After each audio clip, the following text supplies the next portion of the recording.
I will run, I will climb, I will soar. I'm undefeated.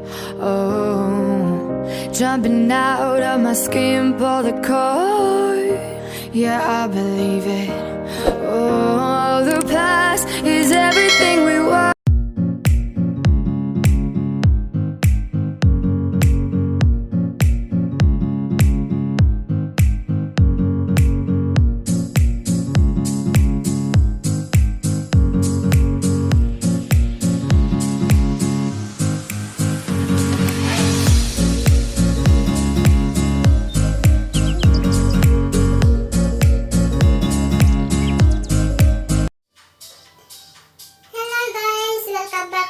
YouTube channel. So ngayon magluluto tayo ng sinigang na tilapia with kangkong. Ayan.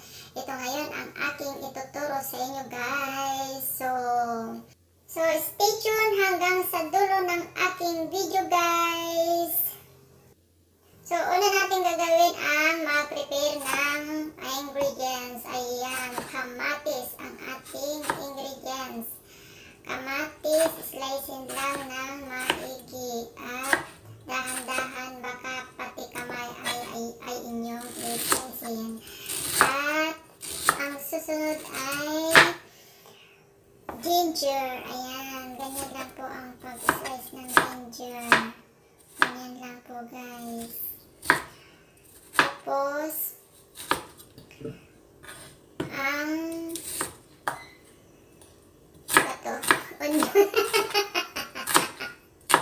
nakalimutan ko tuloy ang pangalan nito kasi naman pinapaluha ako pag nag-i-slice ako ng onion. Hey Diyos ko, onion, pinapayak mo ako. So ito guys, i-boil natin ng mga 3 minutes ang kangkong kasi para maalis ang chemical. Kaya i-boil natin ng mga 3 minutes, parang i-glance lang natin. Alis natin yung mga chemical na inilagay nila dyan. Kasi sobrang chemical ang mga gulay dito sa ibang bansa. Kaya dapat alisin natin. Yan, ganyan guys. I-glance lang natin. Parang alisin lang natin yung mga chemical para hindi mapunta sa ating katawan. Ganyan lang po guys. So, sa mga bago pa lang dito sa aking channel, please subscribe my channel and click the bell button at pindutin ang all para updated kayo sa lahat ng aking video na i-upload. Ganyan po guys. Ayan, tapos na. Yan, mga 3 minutes lang guys na pag-glance para maalis-alis yung chemical kasi may mga chemical yan na nakatambak dyan sa may gulay. Buti sana kung nasa probinsya tayo at walang chemical, fresh na fresh sa probinsya. So pagkatapos niyan ay ulitin na natin ang mag-boil ng tubig tapos ilagay ang kamatis. Ayan na guys. Ang ating lulutuin na sinigang na tilapia, ilagay na natin lahat ang mga ingredients like kamatis, ginger, at saka yung onion. Yan. Sabay-sabay na lang natin ilagay ang mga ingredients para sabay din maluto. Yan. So, ganyan lang guys ang pagluto. Tapos, lagyan ng asin. O, yan. Lagyan ng asin. Style probinsya rin. Probinsya style. Pinoy style pala ating lulutuin ngayon. Tilapia. Sinigang na tilapia. Ayan po guys. So, ganyan lang po guys ang pagluto ng At lagyan din natin ng sinigang. Ayan. Chicken powder. Na may sinigang na yan. So, ganyan lang guys. Tapos, halo-haloin natin at isunod natin takpan na para hintayin natin ma-boil ang tubig. Pagkatapos niyan, ilalagay na natin ang mga tilapia at saka kangkong. So, shout out sa lahat na mga nanonood sa ngayon Salamat sa lahat na iyong suporta, guys. Sana lahat ng video ko ay inyong panoorin.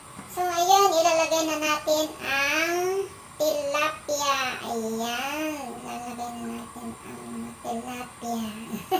Mga kasi dalawa. Ayan. Yan ang ating tilapia. Tapos, takpan natin hanggang sa maboil na naman ang tubig. Hanggang sa maluto na ang ating tilapia. Ayan po, guys. Ang ating sinigang na tilapia. Ayan na, guys. Tapos na. I-open na natin at baliktarin ang tilapia para maluto din sa side. Sa isang side niya. Ayan.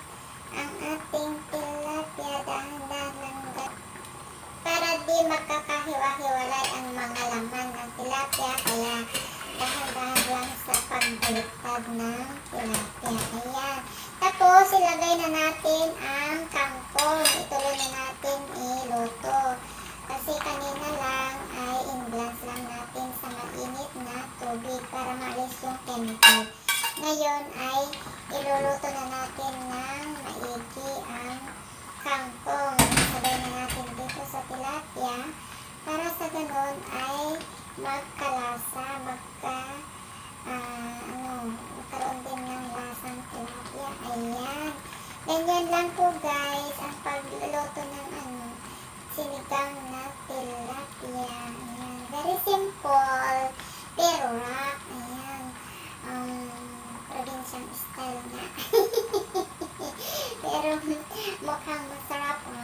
Hindi ko pa natitikman, pero sarap na. Ayan. Nakakagutom. Sarap kaya ng sabaw nito. Tamang-tama ngayon, taglamig. Dito, takpan natin para maluto. Mga ilang minutos lang ang paghintay natin hanggang sa maluto. Ayan na, guys, ang ating tilapia. Lutong-luto na ang ating tilapia. Ayan.